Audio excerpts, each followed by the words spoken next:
नमस्कार, मैं उमेश कुमार स्वागत करता हूँ आप सभी का आपके अपने YouTube चैनल एज के नॉलेज एंड मोर पर। आज मैं चर्चा करने जा रहा हूँ some important technical terms related to heredity के बारे में। जैसा आप सभी जानते हैं कि इससे पहले मैंने कई वीडियो जेनेटिक्स से रिलेटेड मैंने पोस्ट किया है, उसमें कई प्रकार के ऐसे शब्द यूज़ हुए हैं जो आपको नया लग सकता है, हो सकता है कुछ शब्द अटपटा लगे।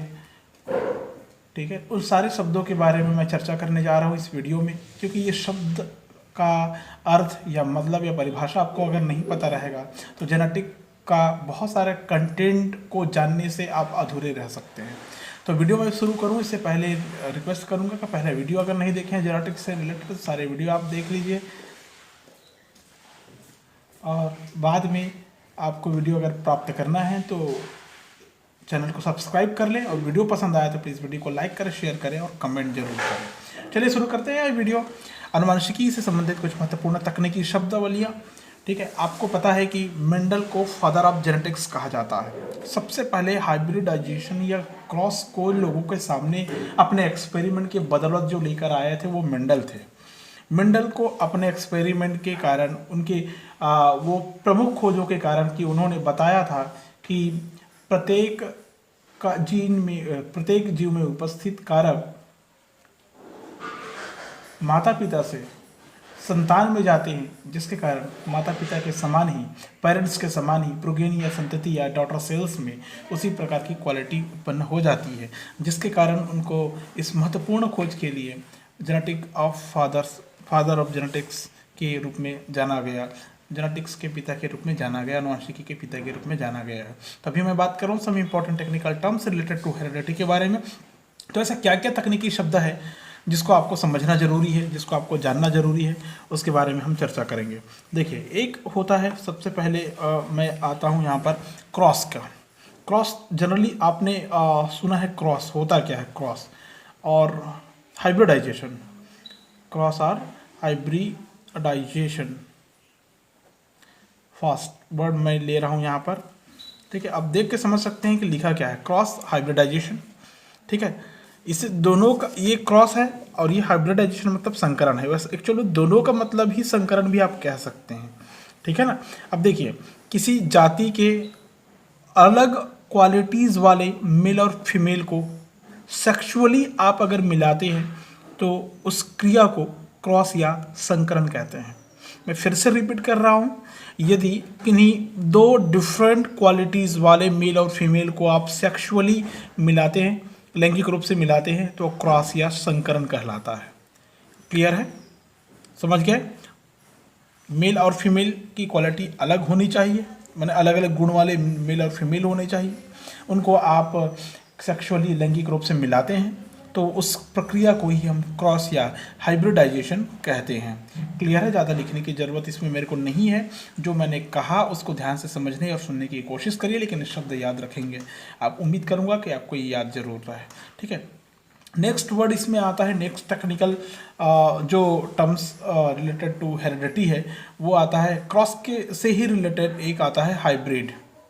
क्या आता है? हाइब्रिड। हाइब्रिड एक ऐसा शब्द है, संकर एक ऐसा शब्द है जिसके आते ही या जिसको सुनते ही आपके मन में तरह तरह का सवाल उत्पन्न हो जाता है। संकर, तो कहीं ना कहीं आपके मन में ये सवाल उत्पन्न ऐसा होगा कि क्या संकर उत्पन्न प्रकार के जो बीज होंगे या जो एनिमल्स होंगे, क्या प्रोडक्टिविटी देने में उतने सक्षम हैं?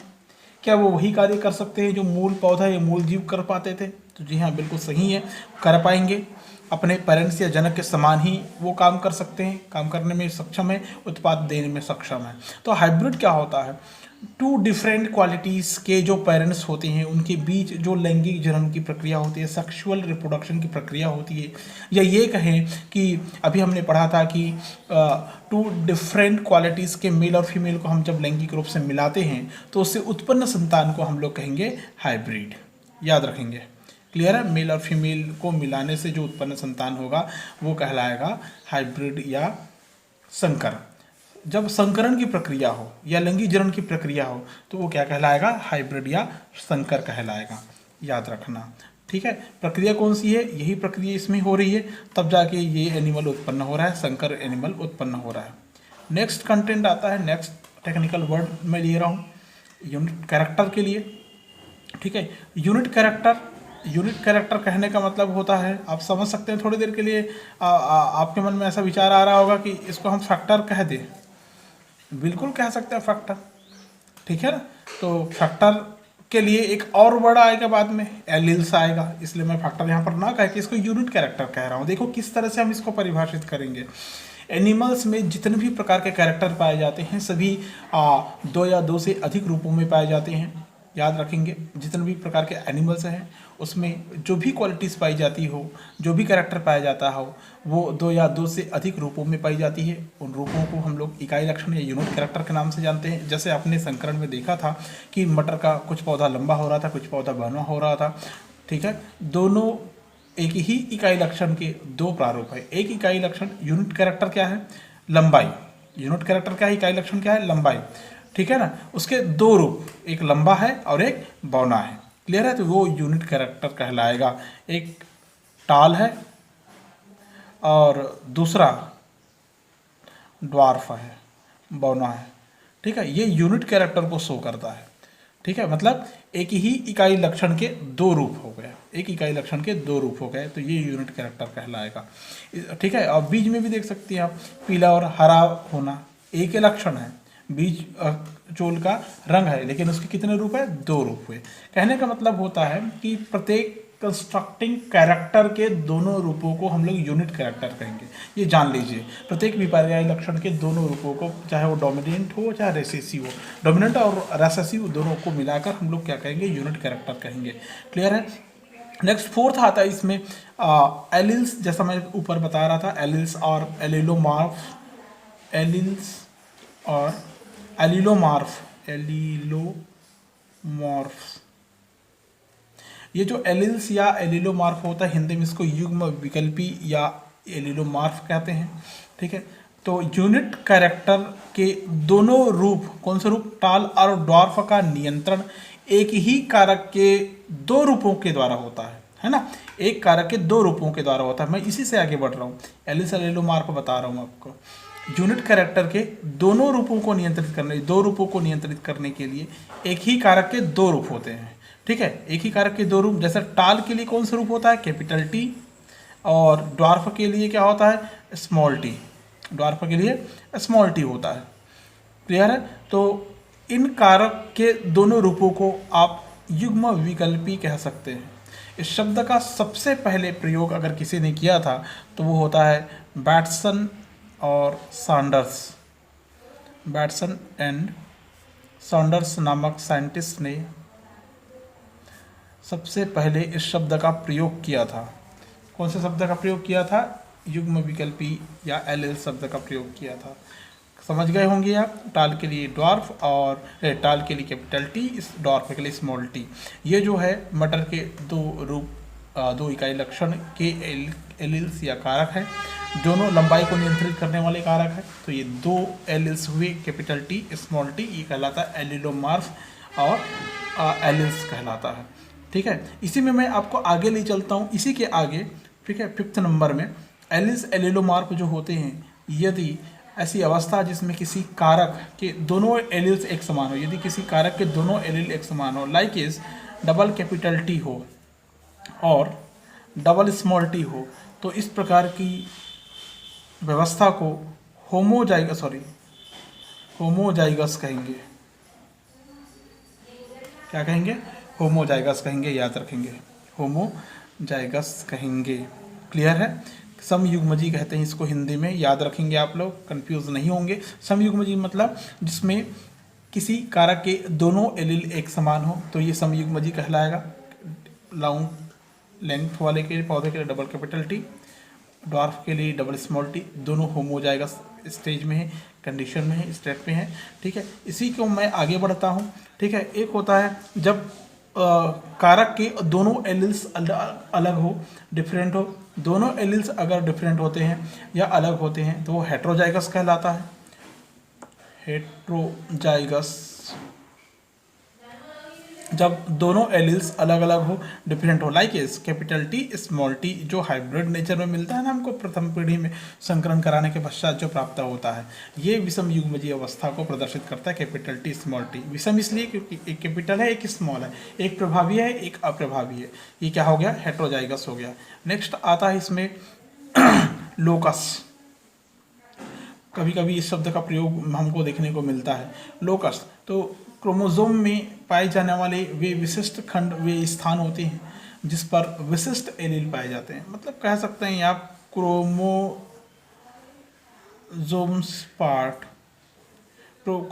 पार्ट्स जिसमें क्या प्रेजेंट होता है, एलील्स प्रेजेंट होंगे। क्या प्रेजेंट होंगे, एलील्स प्रेजेंट होंगे, उसको लोकस कहते हैं। ठीक है, प्रत्येक एलील को लोकाई कह सकते हैं। अब यहाँ पर आप प्रत्येक एलील को लोकाई भी कह सकते हैं आप लोग। क्लियर है। कभी कभी पेपर में समयुग्मजी और विषमयुग्मजी का अंतर पूछ देते हैं, तो आपको पता होना चाहिए। जो समयुग्मजी होता है किसी विषय के लिए शुद्ध होते हैं, ये शुद्ध है, ये भी शुद्ध है। ठीक है, और जो विषमयुग्मजी है ये शुद्ध नहीं होते, आपको पता होना चाहिए।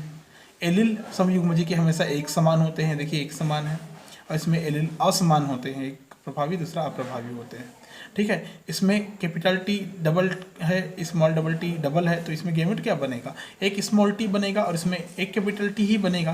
कहने का मतलब इसमें केवल एक ही प्रकार के युग्मक बनते हैं। ठीक है, लेकिन इसमें क्या होगा, इस प्रकार के जिनकी जब वंशागतिकी होती है, दो प्रकार के युग्मक बन गए, एक कैपिटल टी और एक स्मॉल टी बनेंगे। क्लियर है, किसमें, विषम युग्मज में। ठीक है, जब स्वपरागण अगर कराते हैं तो केवल स्वयुग्मकी सेल्फ जो कहना चाहिए जो गैमेट है वो जीव बनेंगे, स्वयुग्मकी जीव बनते हैं इसमें। अगर स्वपरागण होते हैं तो इसमें इसके द्वारा समयुग्मजी के द्वारा स्वयुग्मकी जीव बनते हैं।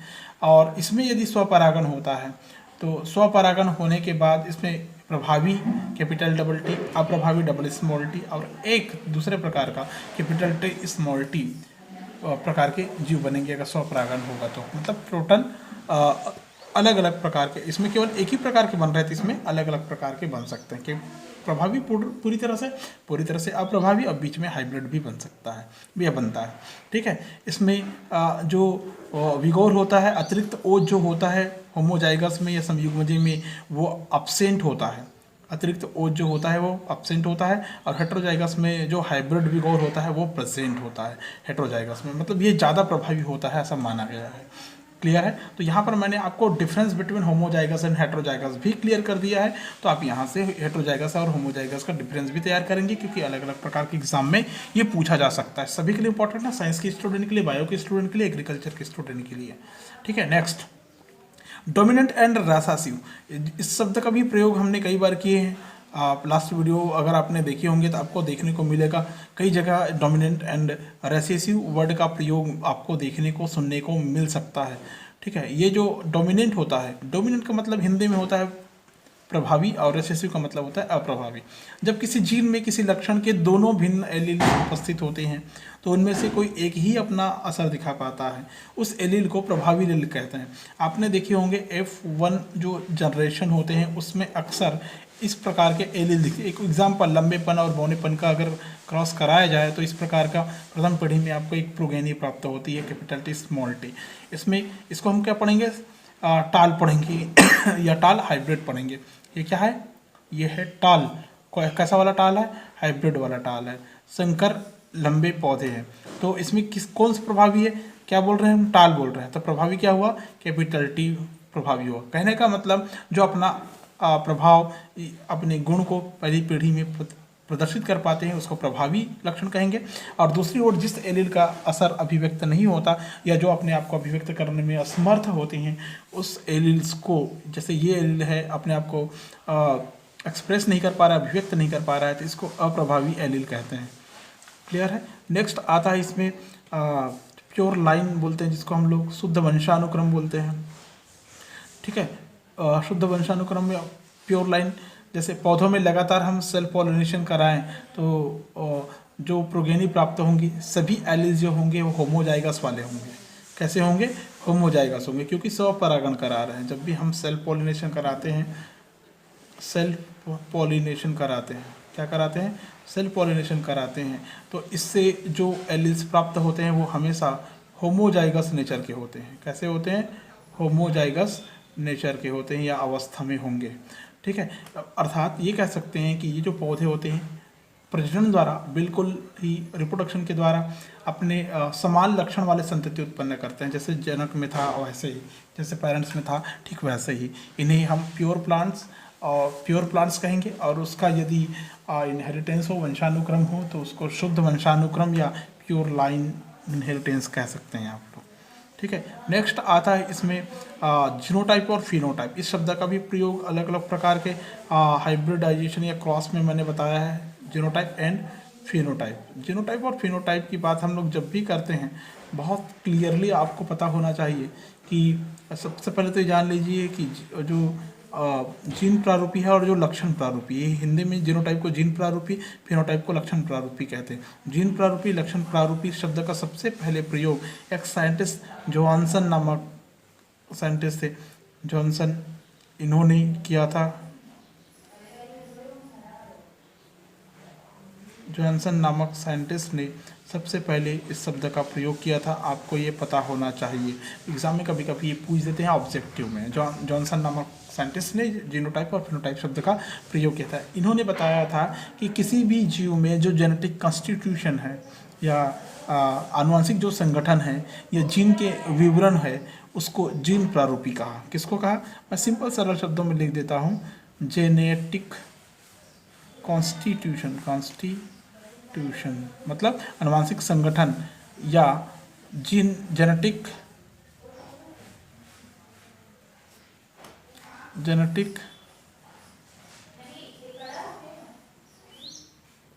सीक्वेंस